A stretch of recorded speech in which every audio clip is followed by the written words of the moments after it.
Agora, como eu disse antes, a gente vai ficar comigo mesmo, que é o próximo palestrante, porque a gente precisou de ter uma leve alteração na nossa grade aqui.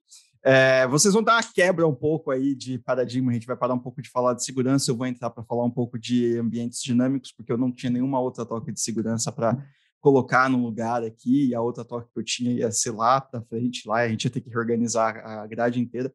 Então, a gente colocou aqui no meio, mas eu prometo que é uma talk rápida que vai servir para todos os seus propósitos. Inclusive, a gente vai acumular bastante coisa sobre segurança e também sobre o que a gente falou antes de testes, né?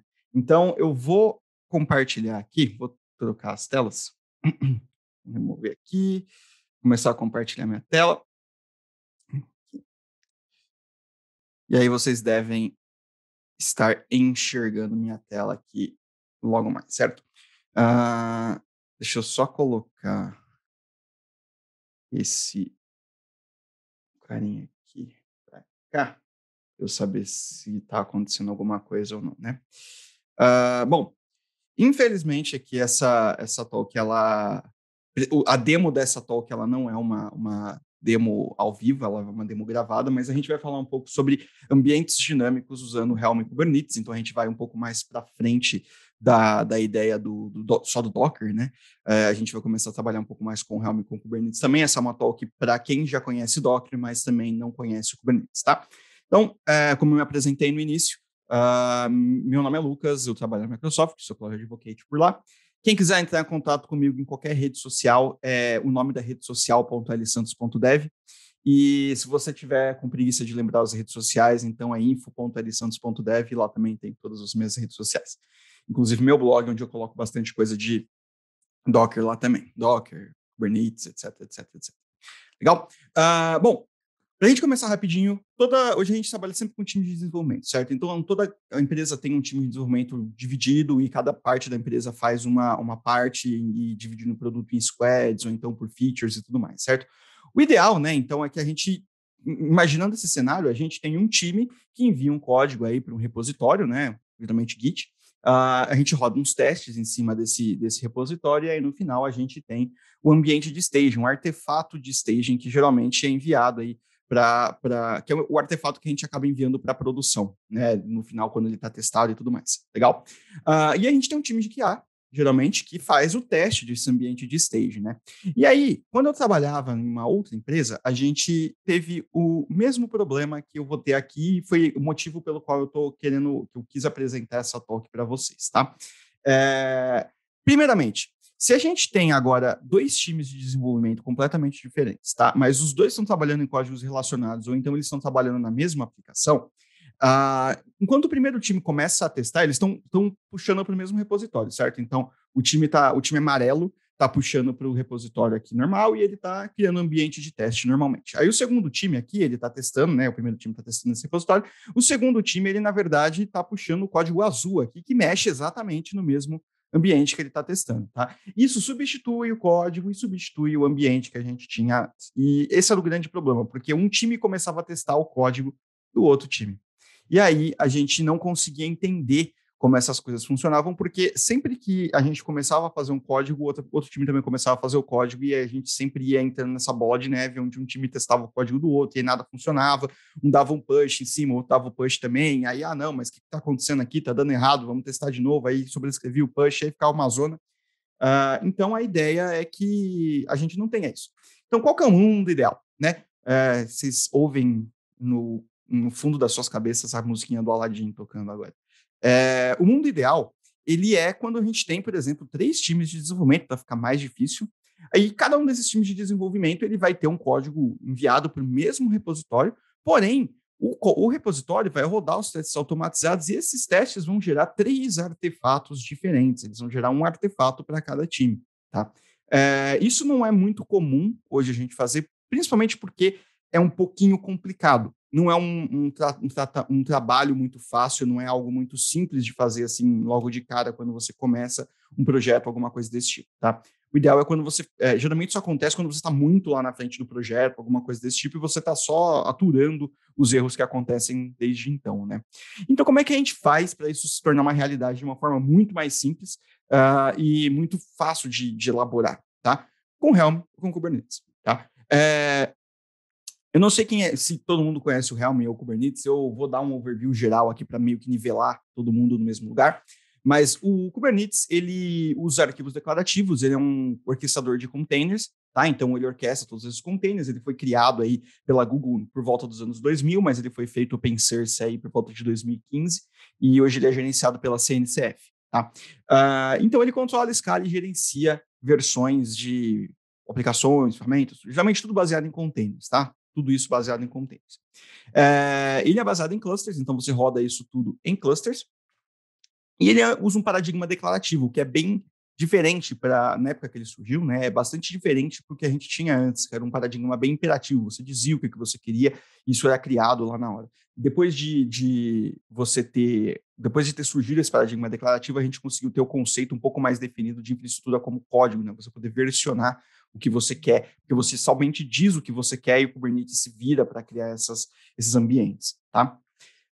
E o Helm é a cada metade do Kubernetes aí, né? Que é o Package Manager para o Kubernetes, apesar de ele não ser de fato. Ele tem características de um Package Manager, mas ele precisa de algumas outras funcionalidades, por exemplo, para ser declarado um Package Manager de fato, tá? Mas a grande funcionalidade que o Helm tem é ele conseguir agrupar todos esses apps no que a gente chama de charts, né? Uma release de um app. Então, Eita! Meu Deus, por algum motivo, o meu, o meu mouse foi lá para frente e sei lá o que aconteceu. Então, ele agrupa os manifestos, arquivos declarativos em charts, e ele permite fazer uma parada que o Kubernetes não permite, que na verdade é uma das coisas que são mais úteis que tem, né? Que é o templating. Tá? Então, quando você faz templating de arquivos, você consegue fazer criação dinâmica de ambientes sem você precisar alterar o método de build, nem mesmo a imagem você precisa alterar, porque você consegue fazer um templating direto com a imagem que você vai fazer o deploy. Tá? Então, ele é um único fluxo simples que você consegue simplesmente rodar de forma contínua. Tá? Então, ele tem uma fácil criação e recriação de ambientes, destruição de ambientes que você pode usar para criar coisas que são muito voláteis. Geralmente, ele é bastante usado para CI. Tá? Então, como é que a gente começa? A gente cria um chart para a nossa aplicação. Esse chart basicamente é um Helm Create. Tá? A gente dá um Helm Create no nome do chart, ele vai gerar essa estrutura de arquivos para a gente, que está uma droga aqui essa lista, mas enfim. Então, você tem que pensar o seguinte, tá? O Helm ele é tão fácil de utilizar hoje porque você pode pegar os seus próprios arquivos de template do Kubernetes mesmo, você pode pegar lá os seus YAML files e jogar direto lá dentro da pasta templates, e você pode adicionar charts que são dependentes uns dos outros, tá? Então, esse chart, por exemplo, de back-end é dependente do chart, o front-end é dependente do chart de back-end, que é dependente do chart, e assim vai, tá? Então, quando você cria automaticamente ele vai fazer o deploy de todo o seu aplicativo, de toda a sua aplicação de uma vez, tá? Ao invés de precisar ficar fazendo uma coisa de cada vez, quando você destrói, ele também destrói a aplicação inteira de uma vez, tá? E você pode usar o Helm só com os arquivos manifestos nativos do Kubernetes. Você não precisa simplesmente colocar tudo que você em template, coisa específica. Você pode copiar e colar os arquivos e já era, tá? E aí, você vai ter um arquivo chart.yaml, que basicamente faz essa parte de... É como se fosse o package JSON do Node, ou então... não sei, eu só trabalho com Node, tá? Então, basicamente, é o package JSON do Node, que vai definir o que é o seu pacote, né? Então, ele define o que você vai ter lá na hora de trabalhar com ele. Então, vai ter a versão do chart, a versão da app, a descrição, o nome e tudo mais, tá? E ele vai criar essa estruturinha, tá? Então, a gente cria essa estruturinha. Eu vou mandar, no final dessa talk aqui, eu vou mandar os slides lá no meu Twitter. Vai ter o link para a demo, né? Esse repositório de demonstração aqui. E aí a gente vai ter essa estrutura, então você pode ver que a gente tem aqui um template, né, que é o meu aplicativo de front-end, por exemplo, ele depende do back-end, o back-end depende do MongoDB, né? Então aqui eu estou subindo uma instância diferente do MongoDB, apesar de você poder subir isso aqui como uma dependência direta do Helm, porque eu preciso colocar a senha e o usuário, né? Então eu quero colocar ele direto. Opa, uma coisa que eu ouvi aqui. Legal. E aí, no final, a gente dá um Helm install e o nome do chart, e depois o caminho, né, desse chart, e ele vai simplesmente criar toda a nossa aplicação. Legal? E aí, a gente vai usar um CI, tá? Esse CI, essa talk aqui, eu vou atualizar ela, tá? Inclusive, pretendo atualizar ela semana que vem, porque eu vou fazer um artigo sobre isso e na semana do dia 17 eu vou falar sobre isso também no Cloud Summit Cerrado, né, em junho, acho que 17 de junho. Dá para você fazer isso aqui com GitHub Actions, tá? Mas eu vou usar o Azure DevOps porque ele tem uma integração muito legal com a Azure, tá? Especificamente, tá? Então, quais são as grandes vantagens que a gente tem usando o Azure DevOps hoje, tá? Ele é um produto bastante fechado, assim, ele é um produto que meio que cobre tudo, ele tem repositórios, ele tem boards, ele é o Gira da Microsoft, né, ele tem a parada toda, só que ele é como se fosse a suite inteira, né, dentro da Azure, tá? E ele tem uma parada muito bacana que veio antes do GitHub Actions existir, que era o Step Store, que é as Actions, né? Você tem um lugar onde você tem coisas prontas, onde você pode baixar passos prontos para o desenvolvimento e você não precisa ficar codando nada novo, né? Você não precisa ficar rodando as coisas, tipo, que nem, por exemplo, você roda no GitLab CI da vida, por exemplo, que você vai precisar escrever todas as vezes a mesma coisa e tudo mais. Então você tem um Step Store que você pode usar coisas que outras pessoas já fizeram. O GitHub foi lá e pegou isso e transformou no que a gente conhece hoje como GitHub Actions, e ele é grátis com funcionalidade praticamente completa para projetos que são abertos, né? Projetos open source, tá? E aí tem uma parada bem bacana também, que é a separação entre build e release, tá? Eu vou explicar isso um pouco mais para frente, quando a gente for dar uma olhada lá no projeto. Então, a primeira coisa que eu faço é criar minha conexão com o Kubernetes. Eu não vou falar aqui, eu estou assumindo que a gente tem um cluster Kubernetes já direto, montado e feito, tá? Eu vou criar uma conexão com o Kubernetes, é uma conexão nativa com a Azure, porque ele está na KS, então basicamente eu não preciso fazer absolutamente nada, tá? Eu uso aqui o Azure Subscription e ele vai simplesmente funcionar. Depois disso, eu vou vir aqui e carregar a build. Então, qual que é a diferença entre uma build e uma release? Tá? Hoje a gente só conhece um pipeline, que é o pipeline de build. Tá? O pipeline de build, ele geralmente roda de ponta a ponta e executa as ações que você precisa executar. No Azure DevOps, a gente tem duas divisões, né? A primeira divisão é o pipeline de build, onde você vai executar coisas, por exemplo, para construir o seu artefato, né? Então, você vai construir uma imagem, você vai construir alguma coisa. E aí a gente tem o pipeline de release, que é onde a gente vai, de fato, publicar esse artefato para produção, tá? Uma coisa que a gente tem que ter em mente é que a gente pode usar qualquer tipo de repositório, tá? A gente pode usar o Azure DevOps em qualquer repositório. Então, ele tem o próprio repositório do Azure DevOps aqui, a gente está usando o GitHub nesse caso, mas você pode usar qualquer outro Git que também funciona. E aqui é onde a gente entra com os nossos agents, e aqui são os steps, né, que eu falei para vocês. Então, aqui a gente tem um step, outro step, outro step, outro step, etc, etc, etc. E ele também tem uma edição que é via YAML, você pode editar o YAML do arquivo, versionar esse YAML, é bem bacana. Se você não quiser usar essa parte de visual, assim, porque você não consegue versionar e etc, tá? E aí a gente tem as releases. Então, as releases é onde a gente define, por exemplo, o que a gente vai fazer quando aquela build terminar. Tá? Então, a gente tem os nossos triggers aqui é um deploy para production, um deploy para a parte de teste e um deploy, e o teardown, né? O fluxo de remover o ambiente que foi criado, tá? E aí, quando a gente roda, ele vai ter um filtro aqui, né, no artefato que vai falar para ele, ó, eu quero que você rode esse, eu quero que você rode esse, e esse aqui ele não está ligado a nada, porque eu quero rodar ele manualmente, tá? Então, eu vou rodar uma demo para vocês, tá? Essa demo, ela é um videozinho, porque demora muito para rodar ela normalmente. Então, eu vou rodar ela aqui no meu vídeo e vou explicando para vocês o que vai rolar, tá? O que eu estou fazendo? Eu tenho um repositório, esse repositório ele é uma aplicação Vue com um back-end em Node. E eu quero que toda vez que eu rodar essa aplicação, toda vez que eu criar uma tag nova com alfa, traço, alguma coisa, eu quero que ele crie um novo ambiente para mim, e onde eu posso fazer meus testes, fazer o que eu precisar, e aí assim que eu quiser deletar esse ambiente vai ser removido por completo, tá? Então, como é que vai rolar? Eu crio uma nova branch chamada aqui Alpha 4, né? Eu criei uma branch Alpha 4, e eu vou dar um publish nessa branch, tá? Então, eu não tenho nada de novo ali, não tenho nada novo criado. E aí você vai ver que aqui esse é o repositório, quem quiser entrar lá pode entrar também. É o repositório Helm Dynamic Games lá no meu GitHub, github.licença.dev. Você pode ver que eu não tenho nada demais aqui, né? A única coisa que eu tenho é que ele foi criado aqui um ambiente, um novo branch, e basicamente eu estou seguindo com ele, então não tem muita diferença, né? E agora ele vou ver na pipeline. Então as pipelines começam a rodar, e a pipeline que eu tenho aqui é a do Alpha 4, justamente a parte que começa no Alpha 4, ele começa a buildar para os branches, tá? Eu vou entrar depois no site do Azure DevOps para mostrar para vocês, se eu tiver um tempinho, para poder criar as coisas certinho e mostrar para vocês como é que funciona. Eu vou dar um skip aqui nisso daqui, porque ele realmente demora muito, tá? Então, aqui é só para vocês verem que dentro da minha imagem eu tenho duas, dentro do meu Docker Hub eu tenho duas imagens, uma para cada lado, uma para o front-end e uma para o back-end. E agora eu tenho aqui umas tags, né? Cada tag é uma alfa 1, alfa 2, alfa 3, alfa 4. E não tem nada criado ainda por aqui, tá? Então a gente vai rodar, ele está rodando a parte aqui. Então ele acabou o push do front-end, acabou o push do back-end.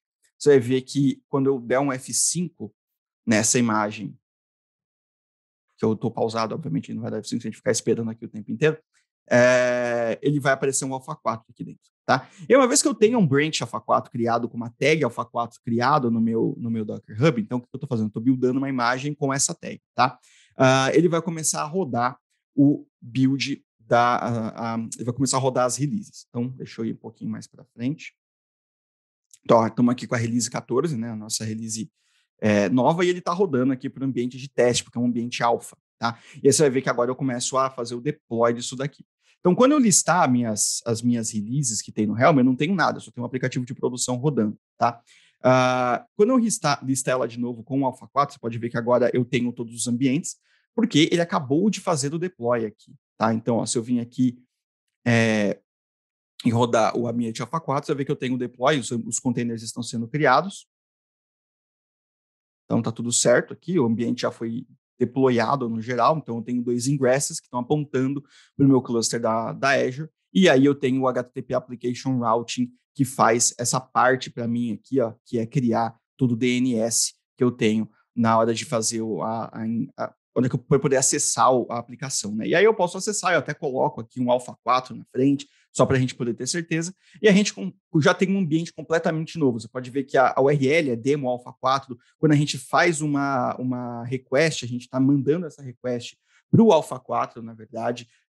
A gente está mandando isso lá para o back-end do Alpha 4 em si, então você pode ver que está tudo funcionando aqui também. A gente dá um request chip, uma API demo Alpha 4, então ele funciona num ambiente completamente à parte, com o MongoDB à parte. Nesse caso, eu estou criando o banco para cada vez que eu inicio a app, porque eu não tenho nada, não preciso colocar nada no banco, né? Então, a gente já teve a discussão do banco de dados aqui, mas eu não tenho absolutamente nada no banco, então eu não preciso de seed, não preciso de absolutamente nada. Toda vez que eu crio um novo banco, um novo container do banco, coloco esse banco lá e aí ele tem tudo funcionando. Posso voltar, fazer o que eu quiser, e aí você vai ver que eu tenho um ambiente lá rodando belezinha, tá?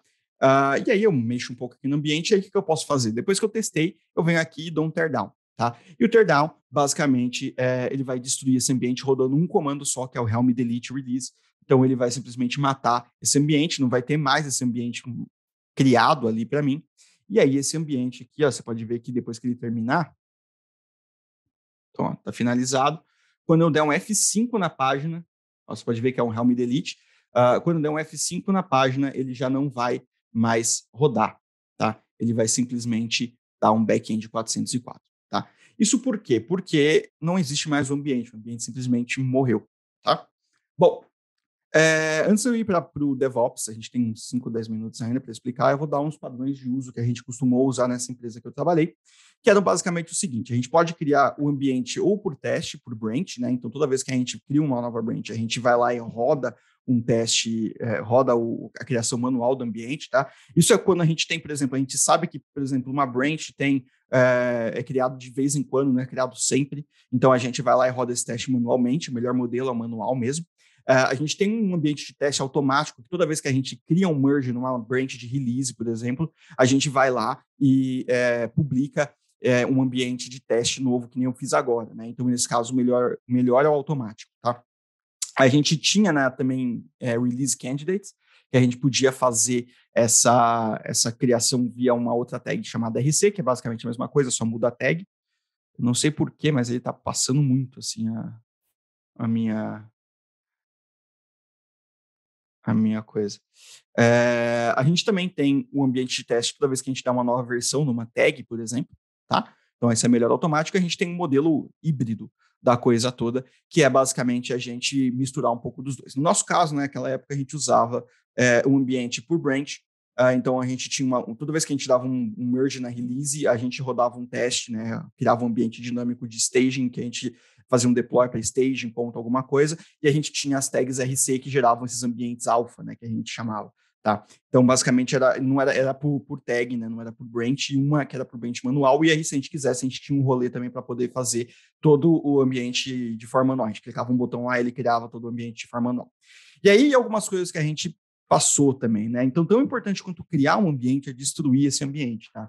Então, se você for criando ambientes sem matar esses ambientes no futuro, isso vale para qualquer tipo de teste, você vai começar a ter estados que vão ser armazenados de um lado para o outro. Então, eles vão ser armazenados de um ambiente para outro ambiente, e aí você vai meio que perder a unidade dos seus testes, tá? Depois disso, não use o mesmo banco de produção. Aconteceu, sim, como é de costume, como é de praxe, né? Aconteceu, sim, a gente usar o mesmo banco de produção, e a gente olhou e a gente tinha deletado o banco de produção numa quarta-feira, 3 da tarde.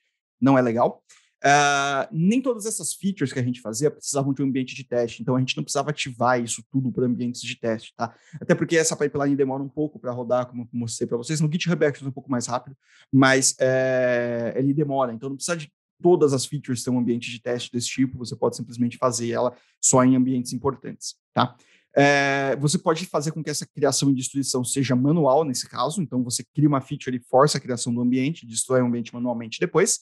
Não usa as mesmas senhas para bancos de dados de produção ou qualquer outra senha nesses ambientes. Se possível, mantenha a parada simples, não coloque senha nenhuma nesses ambientes de teste, porque eles são internos. Então, você não pode ter esses ambientes de teste publicados, que nem eu fiz aqui para fazer esse exemplo. Você tem que ter um ambiente de teste interno na empresa funcionando somente dentro da mesma rede controlada. Tá? Embora você, a não ser que você não tenha, você tem um banco vazio, aí você pode fazer o deploy no ambiente de teste sem nenhum problema. Mas tente manter o ambiente o mais simples possível. Cortar tudo que não seja necessário, ou então diminuir o máximo possível da quantidade de coisas que você precisa fazer para poder finalizar esse ambiente e não ter tanto trabalho assim para poder criar um novo ambiente. E não otimiza antes da hora, tá? Se você não está sentindo que o seu ambiente precisa de um trabalho desse, não vale a pena. Então, espere isso acontecer e aí você pode fazer a otimização. Legal? E aí, para quem quiser aprender o Kubernetes aqui, eu tenho um curso gratuito, né? São 50 e poucos vídeos, que é o AKS Bootcamp lá na Microsoft.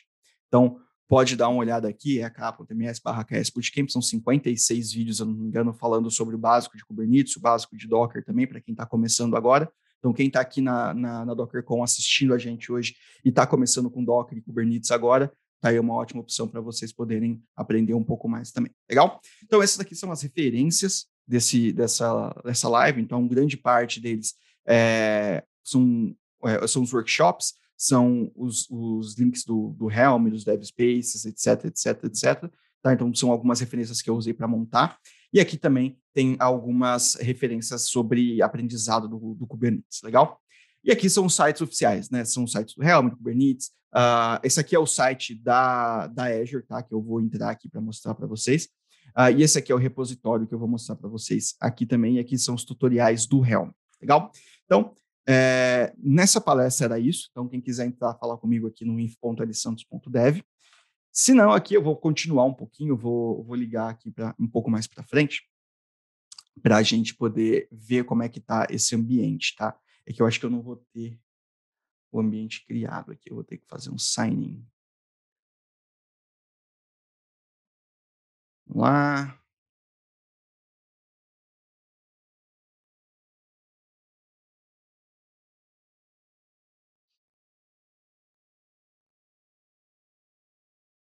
Legal, ó, já estou aqui no meu ambiente. Agora vocês podem ver que eu tenho as pipelines aqui, né? Então, os environments estão sendo criados e as releases, né? Então, hoje foi chamada de pipelines e as releases.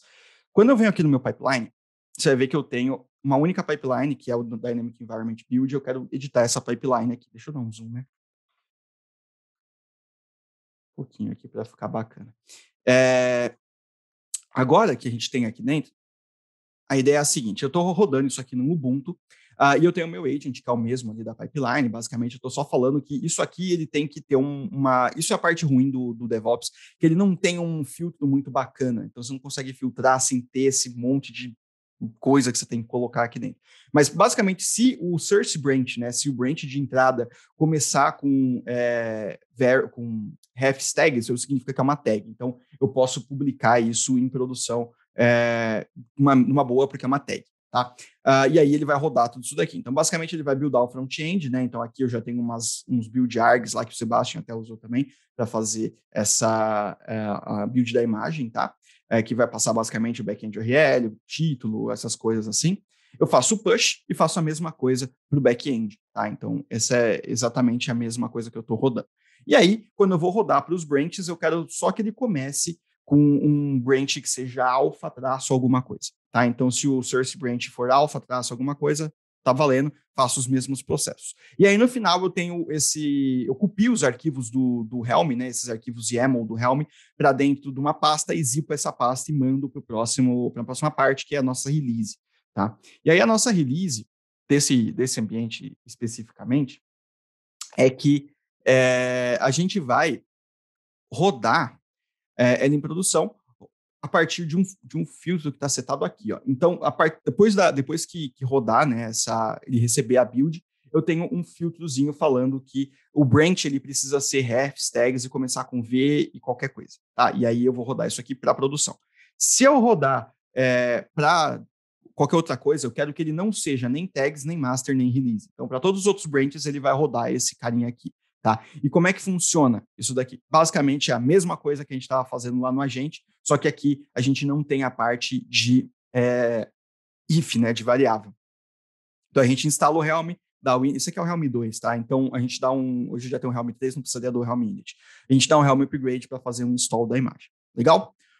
Todo o projeto ele é o mesmo, ele é exatamente a mesma coisa, a única diferença é realmente a parte onde a gente cria essa parte de builds, né? Porque o projeto ele é um projeto em Node, numa boa, é a mesma coisa, a mesma ideia, tá bom?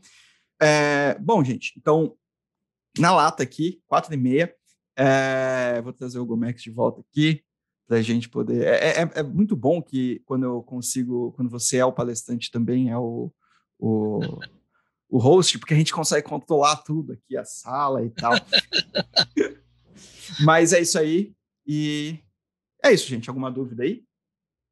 Tem duas perguntas, né? A primeira é se você indica alguma ferramenta de CI/CD free, que a pessoa está tentando usar o GoCD, né? E queria ver outras opções.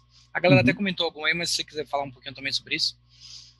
Cara, CI/CD free, totalmente free, não tem. Mas eu indico muito, por exemplo, o GitHub Actions. Atualmente é a que eu mais gosto. Tem o Travis também, que funciona legal para projeto. Isso para projeto open source, todos eles são free, tá? Se for projeto pago, aí não é free. Mas o GitLab CI é free. Eu não gosto do GitLab CI, tá? Porque você tem que escrever demais, a documentação não é muito, muito boa. E eu fico 3 horas tentando entender o que está acontecendo naquela parada lá. E o GitHub Actions ele é um pouco mais fácil, na verdade, é bem mais fácil, a documentação é muito melhor nesse caso. O GoCD eu nunca usei, tá, para fazer o deploy, mas eu sei que ele integra muito bem com algumas outras ferramentas de CI também. O Travis é legal, apesar de eu achar ele muito complicado também, a pipeline dele eu achar bastante complicada, e ele tem um problema muito sério, que é que você não consegue definir variáveis de ambiente globais para todos os projetos. Então, se você tiver muitos projetos, tem que definir uma a uma. Tem um que, por incrível que pareça, eu vou falar que é bom, que é o Worker, que hoje é o Oracle Container alguma coisa, que é um CI/CD da Oracle, que antes não era da Oracle, mas aí virou da Oracle, que ele realmente é bem completinho, cara. Ele tem a mesma ideia do Step Store, ele tem tudo que se tem aqui, só que ele é só um ambiente de CI. Ele é bem legal e ele é gratuito, inclusive para projetos privados. Era, pelo menos, né? A outra pergunta é: o Caio, o Felipe falou, Lucas, é interessante as variáveis do chart e templates devem ser preenchidas no pipeline, criando um ambiente a partir das infos do branch. Ou é melhor fazer um chart para cada ambiente? Não, sempre criando o mesmo único chart, cara. Porque se você tiver que manter muitos charts, você vai meio que ficar maluco. Porque é justamente para isso que serve o Helm, entendeu? Você substitui as variáveis do ambiente. Tem umas formas melhores de você fazer essa aplicação no Kubernetes hoje em dia, principalmente com config maps e secrets, mas você pode, por exemplo, trazer o banco de dados, essas coisas, para um secret, para um config map, você coloca isso tudo via variável de ambiente direto, mas você nunca vai criar um chart para cada ambiente, porque senão você vai perder completamente a noção das coisas. É sempre no mesmo. Você não precisa usar build arg, por exemplo. Uma coisa que esse front-end, ele não estava preparado para fazer uma parada que eu costumo fazer, mas eu não fiz porque eu não sou front-end. Mas você cria quando você está usando Vue, qualquer coisa, você cria um express que serve um arquivo estático. Toda vez que ele inicia, ele bate nesse arquivo estático. Esse arquivo estático é um arquivo em Node que pega as variáveis de ambiente em tempo de execução. Então você não precisa ficar rebuildando a imagem toda vez que você tem que trocar o nome da variável de ambiente. Então, basicamente, ele é dinâmico, né, de uma coisa para outra. É massa mesmo. Falou, a treta está implantada, né? Porque tem uma galera que curte GitLab e tá reclamando que você falou mal do GitLab CI. Eu gosto do GitLab. Assim, eu gosto do GitLab como ferramenta. Eu acho ele muito legal. Tipo, o controle, eu gosto do CI. Eu uso GitLab para projetos privados que eu trabalho. É zoeira. Assim, eu acho que é zoeira, tá? Não, mas aí, sinceramente, assim, eu não gosto do GitLab CI porque... Não é porque ele é ruim, ele é bom. Mas ele não tem documentação, cara. Eu fico 4 horas procurando como é que faz os negócios. É difícil entender como é que ele funciona. Depois que você tá trabalhando com um tempão com ele, aí beleza, né? Aí você vai que vai. Mas, porra, aí até você falar achar a documentação, foi-se o projeto, né?